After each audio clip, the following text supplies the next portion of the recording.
রাজধানীর বনানীতে বিশ্ববিদ্যালয়ের দুই ছাত্রীকে ধর্ষণ মামলায় গ্রেপ্তার দুই আসামি সাফাত সাদমানকে প্রাথমিক জিজ্ঞাসাবাদে ঘটনার সত্যতা পাওয়া গেছে বলে জানিয়েছে পুলিশ। তাদের আদালতে হাজির করে সাফাতকে 6 দিনের ও সাদমানকে 5 দিনের রিমান্ডে নেওয়া হয়েছে। পলাতক 3 আসামিকে গ্রেপ্তারের চেষ্টা চলছে বলে জানিয়েছে পুলিশ।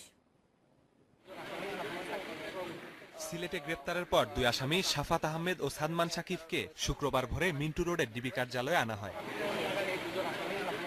6 দিনের লুকোচুরির পর দুপুরে ডিবি কার্যালয় থেকে দুই আসামিকে নিয়ে যাওয়া হয় ঢাকার মুখ্য মহানগর হাকিম আদালতে। পুলিশ 10 দিনের রিমান্ড আবেদন করলেও আদালত সাফাতকে 6 দিনের এবং সাকিবকে 5 দিনের রিমান্ড মঞ্জুর করেন।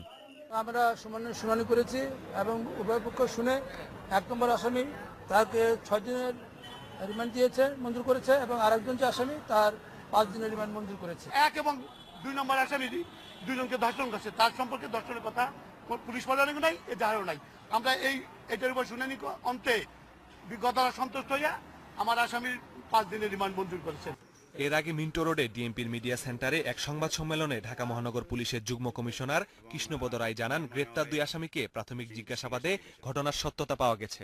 কমিশনার মহোদয় একটি বিবৃতি দিয়েছেন, সেখানে তিনি বলেছেন যে ঘটনার সত্যতা পাওয়া গিয়েছে।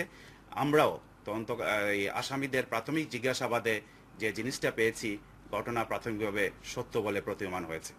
মামলার ক্ষেত্রে বনানী থানার কোনো গাফিলতি ছিল কিনা তা খতিয়ে দেখতে 3 সদস্যের তদন্ত কমিটি গঠন করা হয়েছে বলেও জানান ডিএমপির যুগ্ম কমিশনার। বাকি 3 আসামি নাইম আশরাফ ওরফে হালিম, সাফাতের দেহরক্ষী আজাদ ও গাড়ি চালক বিল্লালকে ধরতে যৌথ অভিযান চলছে। 5 আসামির বাইরে ঘটনার সঙ্গে অন্য কারো সম্পৃক্ততা আছে কিনা তাও খতিয়ে দেখা হচ্ছে বলে জানিয়েছে পুলিশ। আমরা সমস্ত বিষয়গুলো আমাদের মাথায় রেখেছি, সমস্ত বিষয়ে গুরুত্ব দিয়ে দেখা হচ্ছে।